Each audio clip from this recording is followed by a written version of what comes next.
Bismillahirrahmanirrahim. Alhamdulillahirabbil wassalatu wassalamu ala asyrafil anbiya'i wal mursalin sayyidina Muhammadin wa ala alihi wa sahbihi ajma'in. Alhamdulillah berada rahmati Allah Subhanahu wa taala.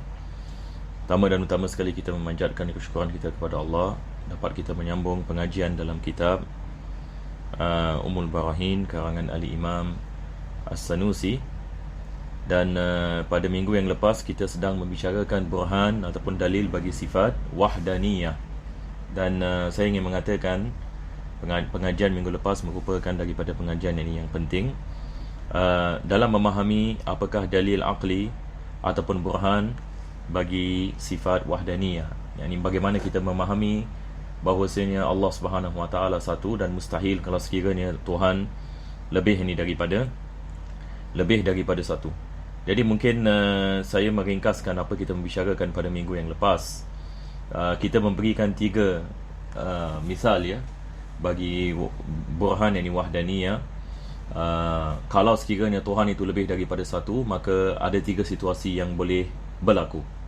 Yang pertama sekali, apabila mereka bersama nak melakukan sesuatu barangan, sesuatu benda, nak menciptakan sesuatu, maka sama ada mereka bersepakat untuk menciptakan ataupun mereka berbeza ataupun mereka membantu satu dengan yang lain. Kalau sekiranya Tuhan yang pertama sepakat ataupun mahu menciptakan sesuatu dan Tuhan yang kedua setuju, maka Tuhan yang kedua ni tidak boleh menjadi Tuhan. Apa sebabnya?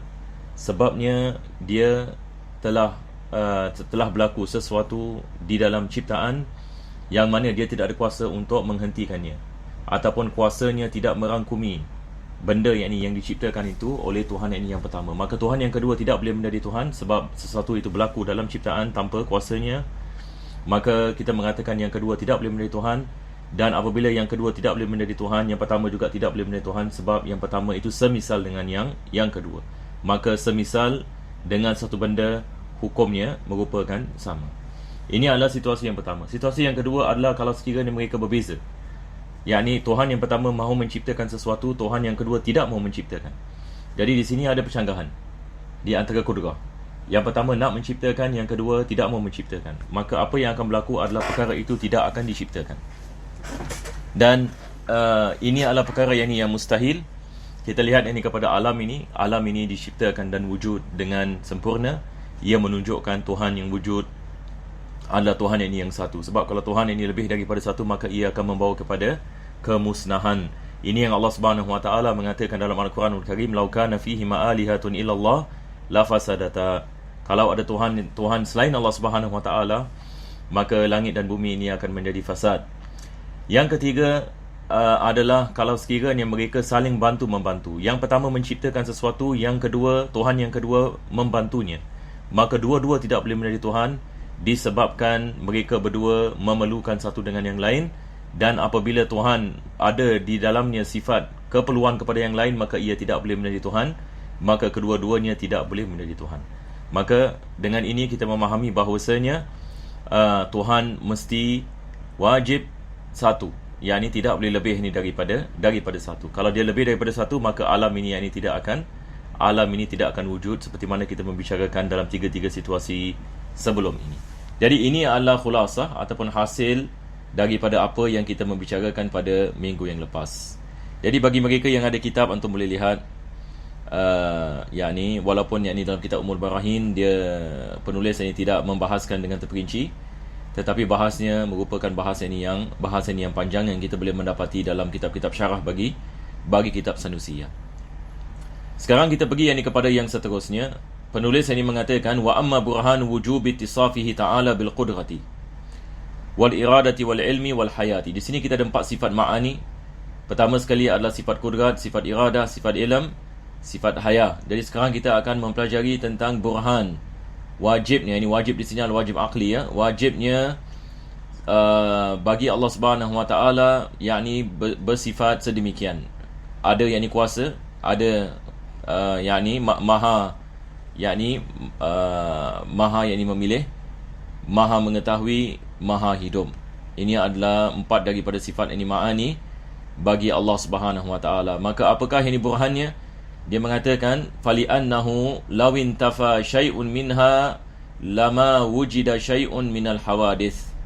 Kalau sekiranya salah satu daripada sifat ini tidak wujud, maka tidak ada sesuatu pun daripada ciptaan yang akan wujud. Bagaimana yang ini kita mengatakan kalau Allah tidak bersifat dengan mana-mana sifat ini, maka hawadith, yakni benda-benda ciptaan tidak akan menjadi wujud. Bagaimana kita nak faham ini?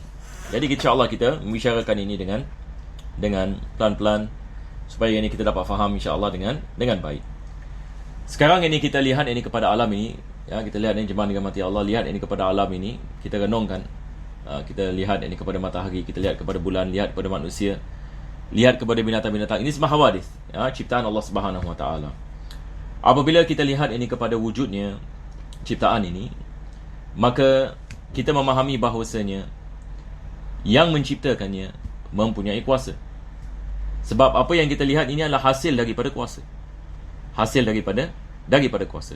Kalau sekiranya Tuhan tidak mempunyai kuasa, yang kita mula dengan sifat kedua. Kalau sekiranya Tuhan ini tidak mempunyai kuasa, maka ciptaan ini tidak akan wujud. Ciptaan ini tidak akan wujud. Kita tidak akan wujud, binatang-binatang tidak akan wujud, gunung ganang ini tidak akan wujud dan sebagainya. Jadi ini adalah bahagian ini yang pertama. Yang kedua, kalau sekiranya Tuhan tidak mempunyai sifat iradah, kalau dia tidak mempunyai ini sifat iradah, dan sifat iradah seperti mana kita memahami, dia mengkhususkan benda yang mungkin. Maka kalau Tuhan ini tidak mempunyai sifat ini iradah, maka tidak ada perkara yang hawadis ataupun mungkin yang dikhususkan. Maka ini mustahil. Kita lihat alam ini dikhususkan dengan sifat-sifatnya, dengan masanya, dengan tempatnya, dengan bilangannya, dengan kadarnya, semua dikhususkan oleh Allah Subhanahu Wa Taala. Tuhan yang mengkhususkan. Maka mustahil kita mengatakan Tuhan tidak mempunyai ini sifat iradah. Sebab dengan mengatakan Tuhan tidak mempunyai sifat ini iradah, maka ia membawa ini kepada natijah bahawasanya tidak ada perkara yang dikhususkan, dan ini adalah mustahil. Sebab alam ini kita lihat segala-galanya dikhususkan. Yang ketiga adalah sifat ilmu. Kalau sekiranya Tuhan tidak mempunyai sifat ilmu, ini apa yang akan berlaku? Kalau sekiranya Tuhan ini tidak mempunyai sifat ilmu, maka ini merupakan perkara yang mustahil. Sebab bagaimana Tuhan yang dapat menciptakan sesuatu dan dia sendiri ini tidak mempunyai ilmu tentang apa yang dia nak menciptakan, maka ini membawa ini kepada kejahilan. Maka ini adalah perkara yang mustahil, dan ini akan membawa kepada natijah alam ini tidak boleh wujud. Alam ini tidak boleh wujud kalau yang mewujudkannya tidak mempunyai sifat ilmu. Sebab kalau dia tidak mempunyai sifat ilmu, maka dia mempunyai sifat kejahilan, dan daripada kejahilan tidak dapat menciptakan ciptaan-ciptaan ini dengan terperinci, dengan sifatnya, dengan kesempurnaannya. Maka itu membawa kepada kemustahilan. Yang keempat adalah al-hayah, yakni Allah Maha hidup. Kalau sekiranya Allah tidak hidup, maka semua sifat ini tidak boleh wujud. Maka dengan itu alam ini juga tidak dapat diwujudkan. Itu sebab kita lihat penulis yang dia mengatakan di sini fali annahu lawin tafa syai'un minha. Kalau sekiranya salah satu daripada sifat ini tidak wujud, lama wujida syai'un minal hawadith. Tidak akan ada satu makhluk pun yang akan diciptakan. Kalau Allah tidak bersifat kudrat, tidak ada perkara yang boleh diwujudkan. Sebab segala-galanya adalah hasil daripada sifat daripada kuasa Allah Subhanahu Wa Taala. Kalau Allah ini tidak bersifat iradah, tidak ada perkara yang dikhususkan, dan ini adalah mustahil. Benda-benda yang semua ini dikhususkan dalam ciptaannya. Kalau Allah tidak mempunyai sifat ilmu, maka dia akan mempunyai sifat ini kejahilan, dan kejahilan ini akan menjadikan mustahil baginya untuk dia menciptakan ini ciptaan. Sebab dia memerlukan ini untuk mengetahui apa yang dia nak menciptakan. Seseorang itu bila dia nak menciptakan sesuatu, dia perlu mengetahui apa yang dia mahu menciptakan, dan bagaimana, dan apa yang sifat-sifat yang nak diberikan dan sebagainya. Dan akhir sekali, kalau dia tidak mempunyai sifat haya, maksudnya dia tidak hidup. Maka bila dia tidak hidup, maka segala sifat itu tidak wujud. Maka dengan itu segala alam ini juga tidak akan menjadi wujud. Tetapi kita lihat alam ini wujud. Kita lihat alam ini wujud. Kita lihat manusia wujud, bintang-bintang wujud, matahari, bulan dan sebagainya. Maka ini adalah kesan daripada kuasa Allah Subhanahu Wa Taala. Ini merupakan pengkhususan iradah daripada Allah Subhanahu Wa Taala. Allah berkehendak sedemikian. Dan ini adalah daripada ilmu Allah Subhanahu Wa Taala. Allah Maha mengetahui apa yang Dia menciptakan dan Dia memberikan sifat dengan sempurnanya. Dan Allah Subhanahu Wa Taala Maha hidup. Maka dengan itu kita lihat ini alam ini wujud ini dengan sempurnanya. Segala yang ini sifat ditentukan oleh Allah Subhanahu Wa Taala dan segala berfungsi ini dengan fungsiannya yang ditetapkan ini oleh Allah Subhanahu Wa Taala. Maka ini semua menunjukkan ini Tuhan yang menciptakan merupakan Tuhan yang maha berkuasa, maha berkehendak, maha mengetahui segala-galanya dan maha hidup yang tidak akan mati. Bahkan tidak ada permulaan bagi Allah Subhanahu Wa Taala dan tidak ada penghujung, dan Allah Subhanahu Wa Taala sama sekali tidak menerima ketiadaan. Jadi ini adalah apa yang dimaksudkan dengan burhan bagi 4 sifat ini: kudrat, iradah, ilmu dengan haya. Sekarang ini kita pergi kepada sifat ini yang seterusnya. Jadi tidak ada masalah dan tidak susah bagi memahami sifat ma'ani. Sifat ma'ani ini senang sahaja untuk kita memahaminya. Jadi kita pun ini meringkaskannya. Dalam kitab syarah pun ini merupakan ringkasan. Seterusnya beliau mengatakan wa amma burhanu wujubis sam'i lahu ta'ala wal basari wal kalam fal kitabu was sunnatu wal ijma'. Maka penulis hanya mengatakan manakala bukti bagi sifat sama', sifat basar dan sifat kalam. Jadi sini kita ada 3 sifat. Jadi tadi kita membicarakan 4 sifat. Lepas itu kita ada 3 sifat. Kesemua ni kita ada 7 sifat kan, sifat ma'ani. Sama, basar, kalam. Maka penulis mengatakan dalil ini adalah dalil daripada Quran, Alkitab, Sunnah Nabi SAW dan ijma'. Kita tidak ada khilaf ini ulama dalam perkara seperti ini. Al-Quran ini mensabitkannya, wa huwas sami'ul basir. Allah Maha mendengar, Maha melihat. Allah Subhanahu Wa Taala Maha berbicara. Kita ada wa kallamallahu Musa taklima. Allah berbicara dengan Musa alaihi salam, dan Al-Quran adalah kalam Allah Subhanahu Wa Taala. Maka ini adalah dalilnya. Wa aidan law lam yattasif biha lazima an yattasifa bi adadiha. Kalau sekiranya Allah tidak bersifat dengan sifat sama', basar dan kalam, apa yang akan berlaku adalah dia akan bersifat dengan opposite-nya. Dia akan bersifat dengan lawannya. Apakah lawan bagi sama'? Pekak. Apakah lawan yang ini bagi basar? Buta. Apakah lawan yang ini bagi kalam? Bisu. Jadi ini adalah mustahil bagi Allah Subhanahu Wa Taala. Kalau Allah tidak bersifat sama', dia akan bersifat pekak. Kalau Allah tidak bersifat basar, dia akan bersifat buta. Kalau Allah tidak bersifat kalam, dia akan bersifat bisu. Maka ini semua adalah sifat yang mustahil yang dibagi bagi Allah Subhanahu Wa Taala. Allah Maha yang sempurna. Mustahil yang Allah Subhanahu Wa Taala pekak. Mustahil yang Allah Subhanahu Wa Taala buta.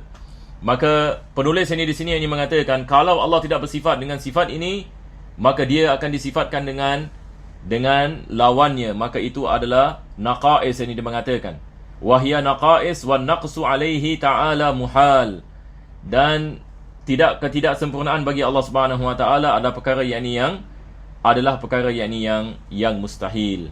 Jadi di sini penulis ini kedepankan dalil naqli, iaitu merupakan Al-Quran, Sunnah dengan ijma' daripada dalil naqli, yakni disebabkan dalil naqli yang di sini yang dia lebih kuat daripada dalil yang aqli. Maka kedua-duanya merupakan ini dalil bagi kita memahami akan sifat-sifat Allah Subhanahu Wa Taala, iaitu sifat sama', sifat basar dan sifat kalam. Wallahu a'lam bis-shawab. InsyaAllah ini kita berhenti pada hari ini. Nampaknya hari ini internet kita ini di sini pun ada kurang sedikit. Jadi insyaAllah ta'ala kita akan menyambung ini pengajian kita pada minggu yang akan datang ini insyaAllah ta'ala. Bismillahirrahmanirrahim. Alhamdulillahirabbil alamin.